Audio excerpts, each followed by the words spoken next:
My name is my name is Jenny Rock, and I'm from Jenny Rock Coaching. And today we are going to talk about why women don't leave, why women stay or keep going back to abusive relationships, because that's a really emotive topic. And so many people ask that question of why? Why do they keep going back? Why don't they just stay away? And it's very complex. The answers are very complex, but I've been doing a lot of research on this lately. And obviously, I have my own personal experience as well, because, yeah, I was one of those yo yo women as well.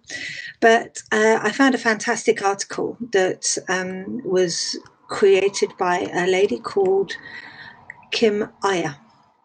And she originally published this article on Rhiannon 3 in the US under the title Stay or Leave, Go Back or Stay Away, an explanation.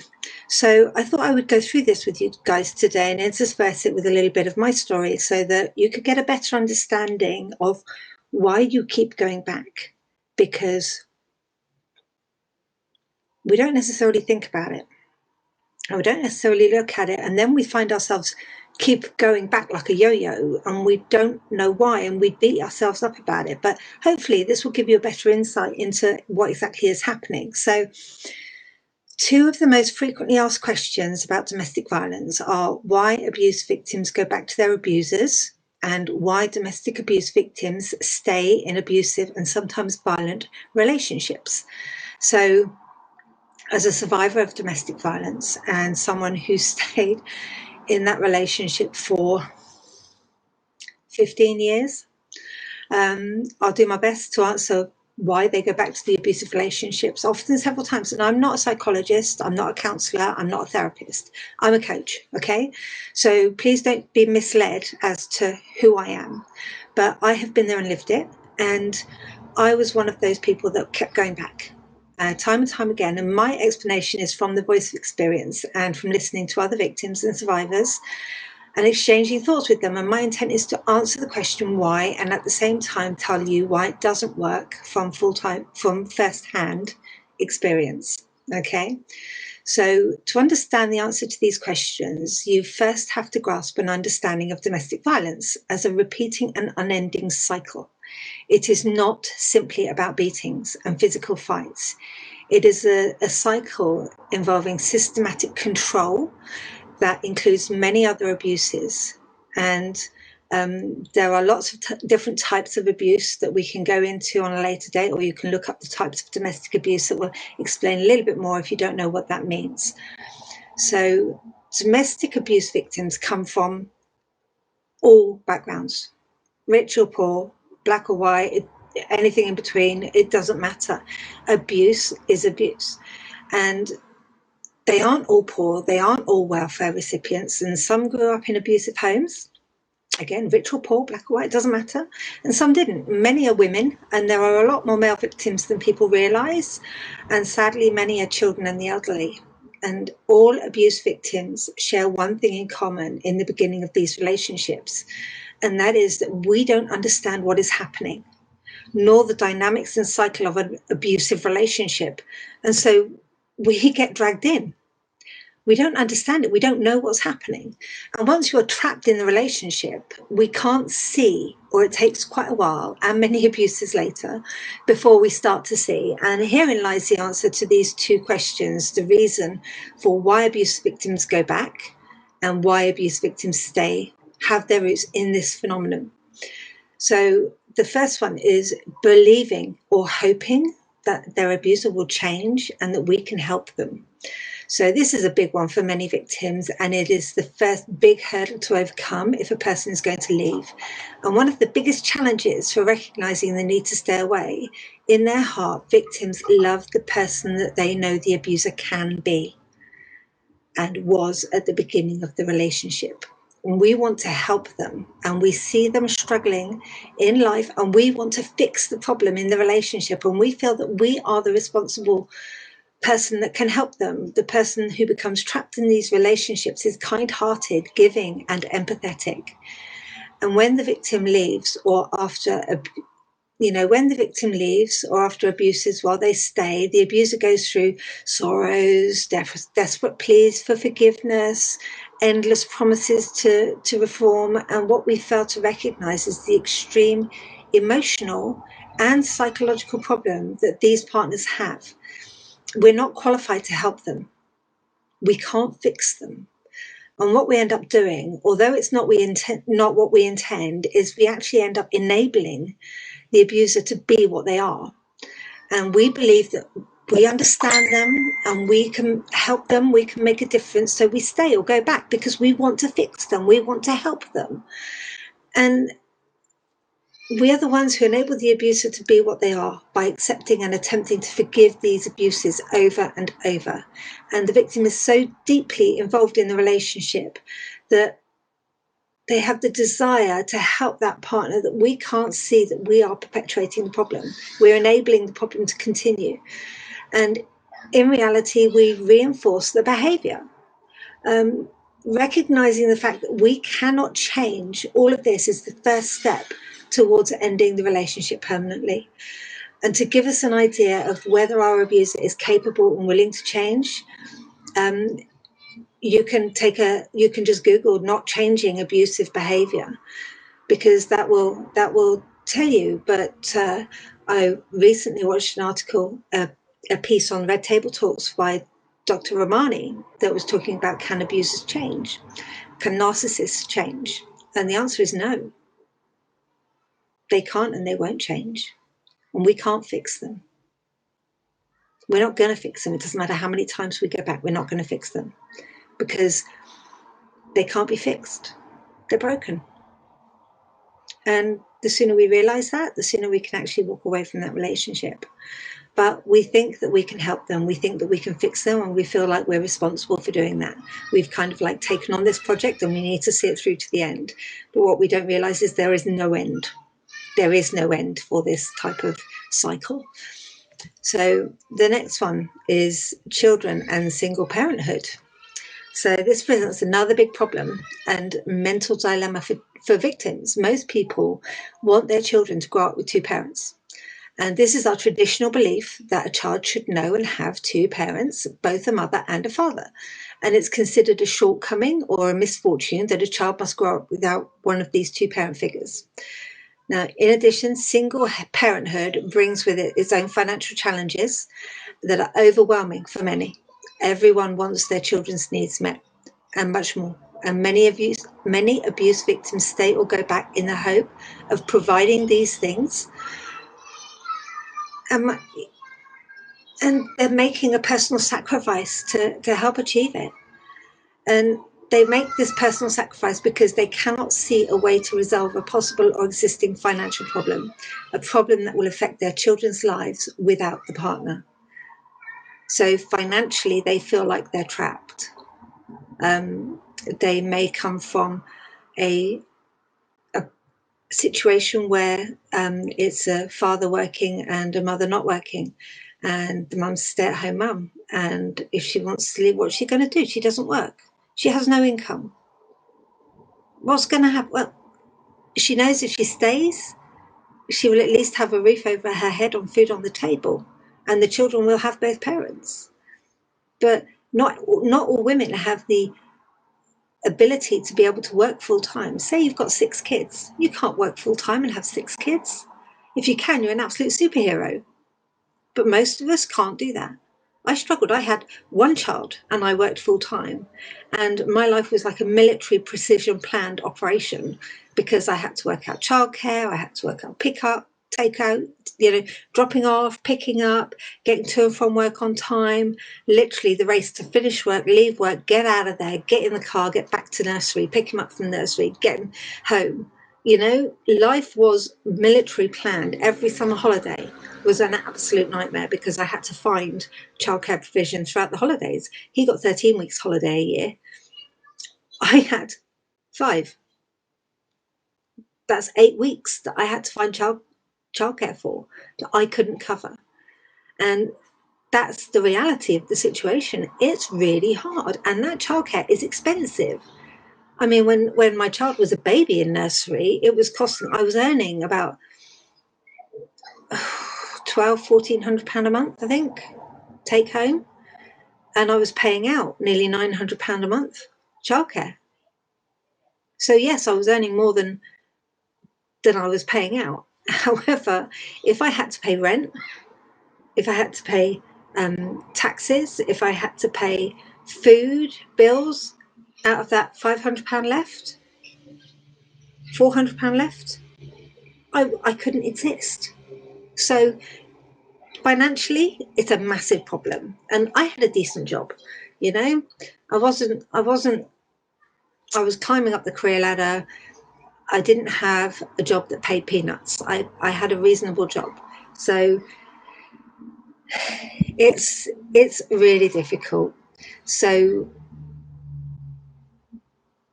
there are lots of challenges, and lots of people go back thinking that it's going to make it better because at least they don't have to worry about starving and no home to go to. But so many people make this personal sacrifice because they cannot see a way to resolve a possible or existing financial problem. And this is a problem that will affect their children's lives without the partner. That's just the reality of the situation. And you've also got the threat of having the children taken away from you, because many abusers are given custody of their children. And yes, it's true. I know of situations where court systems hand over children to be in primary custody of an abusive partner because they are very convincing and they can present an incredibly good argument. And the court systems and judges look at the circumstances and say, well, that person can only, the abusive party was only abusing the spouse, but the children will have an upbringing with better financial means with that parent. And guess what? An abuser abuses children as well and brings them up to know abuse as a way of life, and they are perpetuating the cycle. And yet our child custody systems fail to see this, and they assign custodial parenthood to abusers repeatedly. Imagine being an abuse victim and facing the idea that you may have to leave your children alone with an abusive partner as a primary custodian, or in the best of circumstances, allow this person to have visitation with them through court order. And ask someone who's been through this, and they will tell you that it traps them into staying or going back, or it broke their heart to leave. And you can look at, again, you can look at information on domestic violence in children for more information. But so many times the abused person goes back to the relationship because they feel that the children need them there to protect them. Because if they are not there, what is going to happen to the children? Can you see where this is trapping somebody into that relationship? So what we as a society fail to recognize is the costly emotional damage done to a child who grows up in an abusive home. These children learn to either become abusers themselves, or they learn to choose abusive partners. And it's not a conscious thought for most. Instead, it becomes a learned subconscious belief. And many children of abusive homes look back and despise the upbringing of the abusive parent, but inside of them is someone who is conditioned to believe that this is okay and this is normal, even if their conscious thought knows it isn't. And there are well-documented studies concerning this psychological process and the result. Okay, next one. Next reason. Personal guilt and the concept of personal failure. Yeah, this one rings strong. In the beginning, as we talked about at the beginning, victims of abusive relationships believe they can help make a change. And they believe more than just making a change. It is a change desired for someone that we love. And we become entangled and entrapped by this. That when we try harder without the desired result, we redouble our efforts and try harder again and again. And it is about belief in ourselves and belief in the powerful goodness of kindness and mercy. Accepting the idea that we cannot change the relationship and the problem the partner has in dealing with others represents a huge personal failure. Here is something we want desperately: to help someone we love and to change both of our lives and the relationship. And to give this up is not acceptable to us. We don't want to fail those people that we love or ourselves. And when you add to this the guilt-laden tactics of the abusive partner, abusers prey on this. They never miss an opportunity to lay this in front of the victim relentlessly. It's part of the cycle. And keeping the victim in line by raising doubt about their intentions, using their guilt about the children and their personal intentions, this tactic works so well on people that are kind and giving and understanding. And I know full well that I felt that leaving would be failing. Leaving would be quitting. I wanted to help. I wanted to help them change. And I didn't realize they were broken beyond belief. I couldn't change them. I was never going to be able to change them. And that was a mindset that I couldn't seem to shake. And for me, it was a combination of all of these factors that I'm going through. I kind of read them and look at them and talk about them and think, oh my God, yes, I was such an idiot. But, given the choice, that relationship has given me a lot of where I am today. So I don't regret it because it has made me who I am today. But I think personally, I believe that education for women is the key to breaking this cycle, because we have lived in a male-dominated society that puts women at the bottom of the pecking order, and it makes it okay to treat women this way, and that's what needs to change. But anyway, before I get on my soapbox, let's carry on with what I was trying to talk about. Fear of what the partner will do. This is another big one. Many stay or go back out of fear. And here are some examples of these thoughts, just so that you get an insight as to what they're thinking, because they're scared.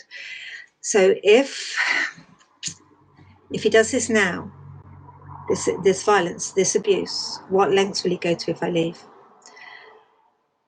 He's going to deliberately embarrass me, accuse me of being crazy, and accuse me of being an unfit parent, and take custody of the children.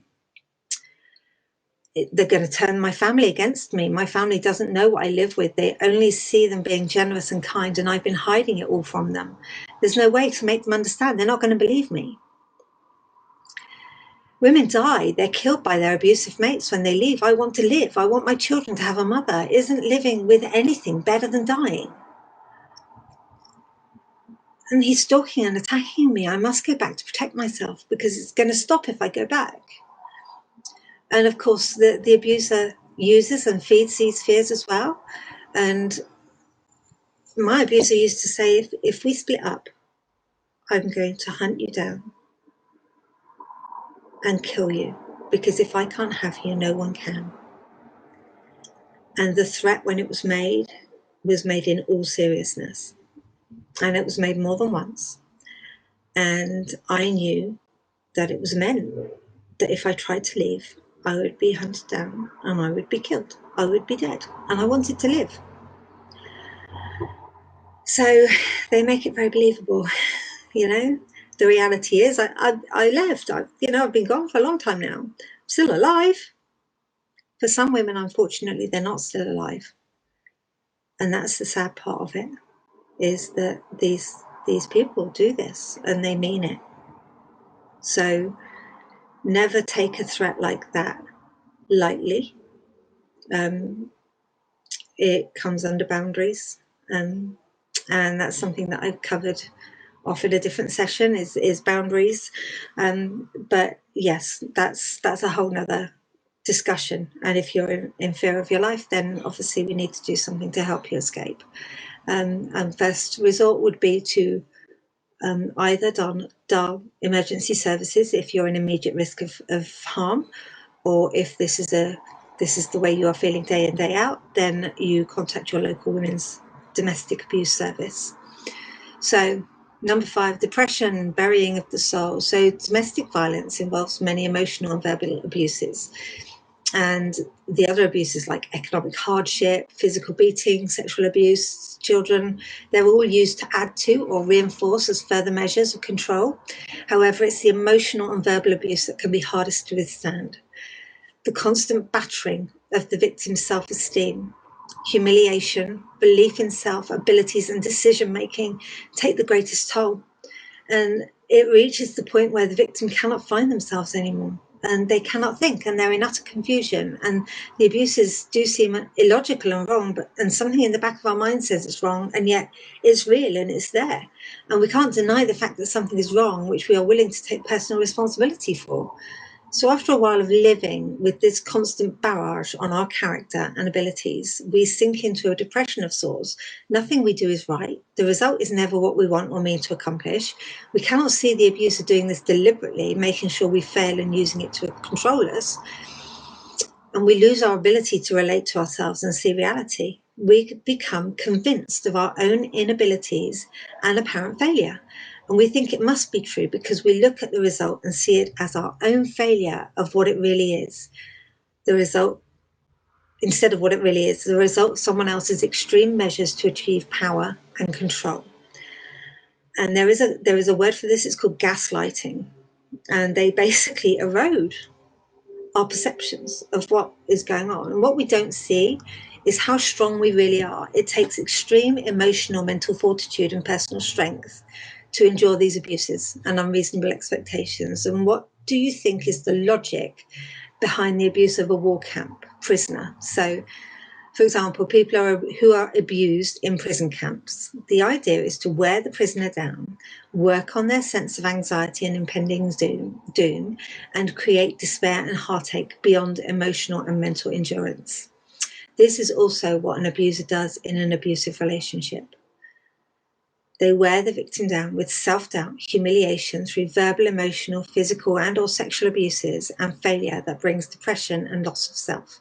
Is a key element of overpowering and controlling. It's subliminal. And if you think that my analogy to war camp prisoners is a stretch, I would respectfully submit to you that most domestic violence survivors are diagnosed with PTSD, which is post-traumatic stress disorder, depression, and anxiety attacks, the same things that many prison camp victims are diagnosed with.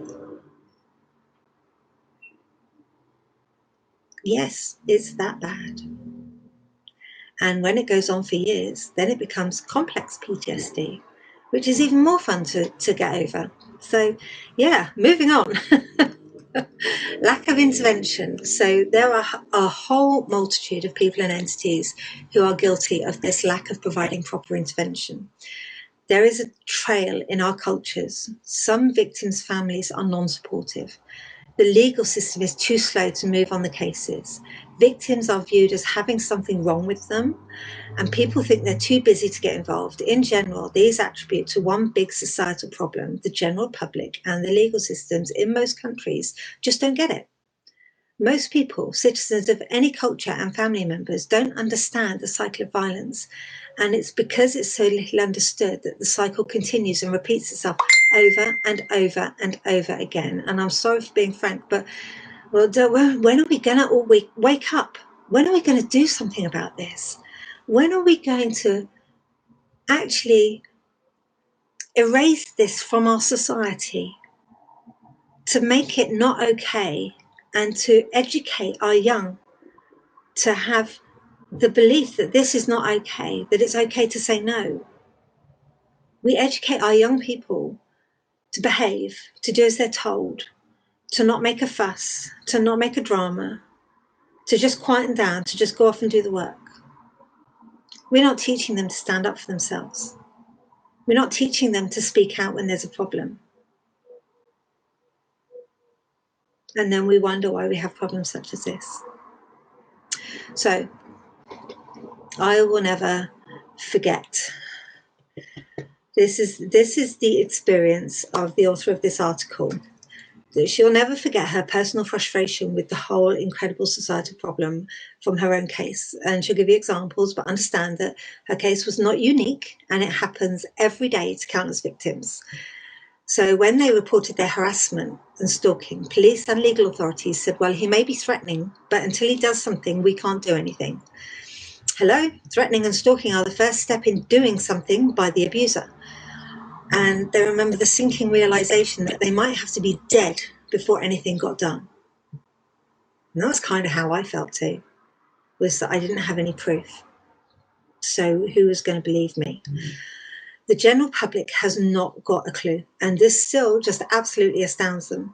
People that they talked with while going through this horrible ordeal had no idea what domestic violence was and the cycle it involved. And even as an abuse victim for many years, they were shocked and surprised to read how much that relationship had in common with the cycle of abuse. So they found themselves thinking, it's so plain and clear. Why haven't they ever seen this before? So like most people today, they were educated and knowledgeable about so many things, but not about domestic violence. They had no idea what domestic violence entailed. So when it happened to them, they didn't have anything they had no knowledge to fall back on. So when their abuser continuously attacked, stalked and harassed them, their family said, move. Well, it seemed to them that they couldn't. For as little as the legal system seemed to offer, at least I had some concerned neighbours and a police system that knew about the case. At least they could identify him, call police, neighbours, call the police, or add it to the list in the case of domestic violence reports to the police. So do you know how hard it is to bring evidence of domestic violence across different areas, different states, different counties? They know because they had to do it, plain and simple. If it was nearly an insurmountable task, and worse, if they moved, it meant their family would sitting ducks, because once they couldn't find them, there was no doubt that they would escalate violence against them, and they certainly didn't want that.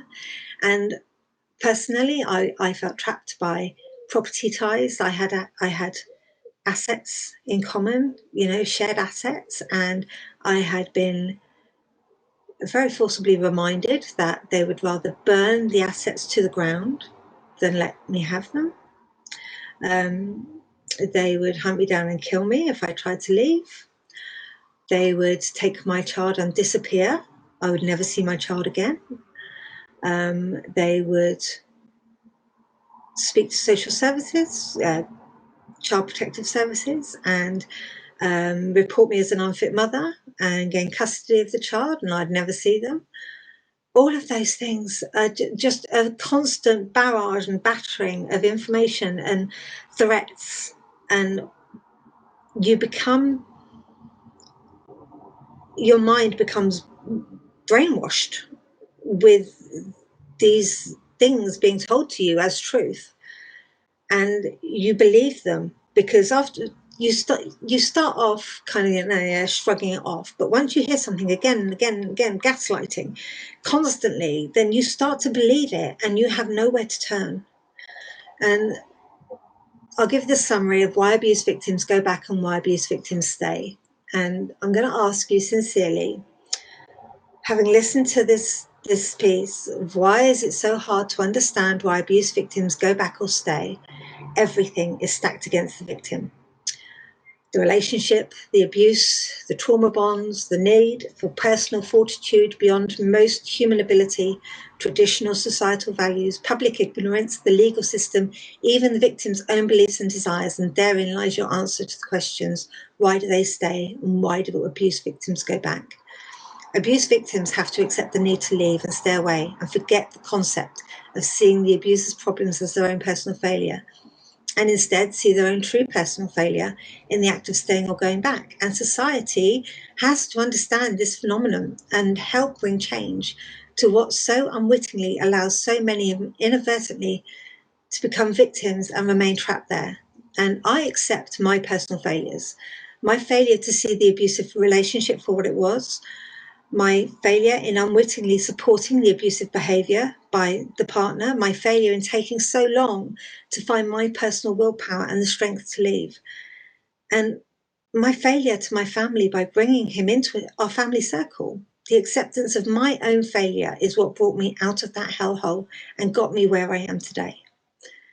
And I am not victim shaming here. I am not victim blaming here at all.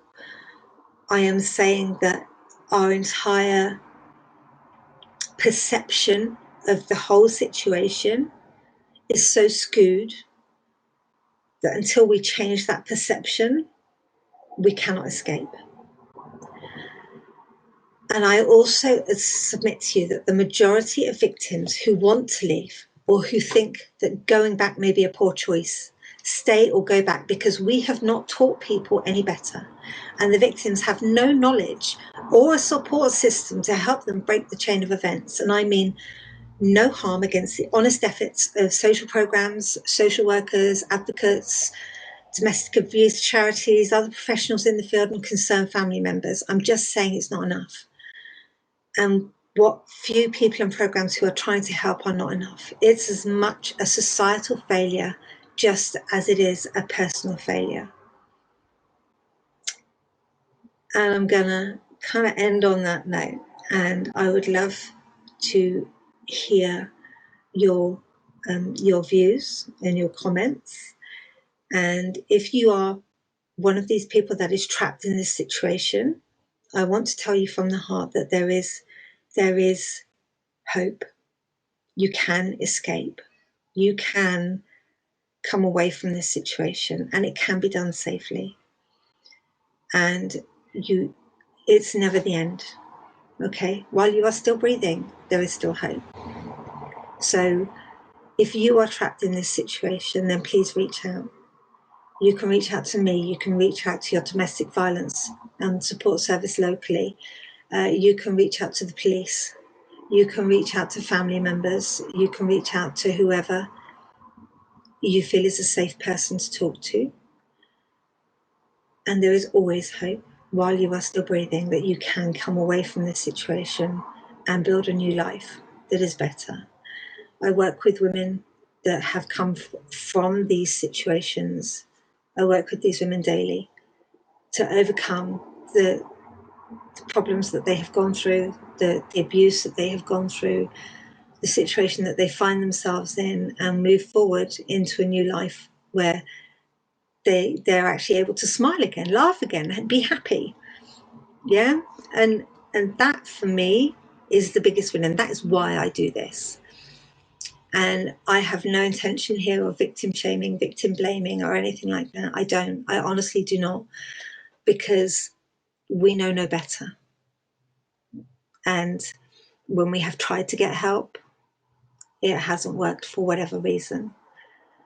And sometimes staying is the only hope we have, because we don't see any other opportunity.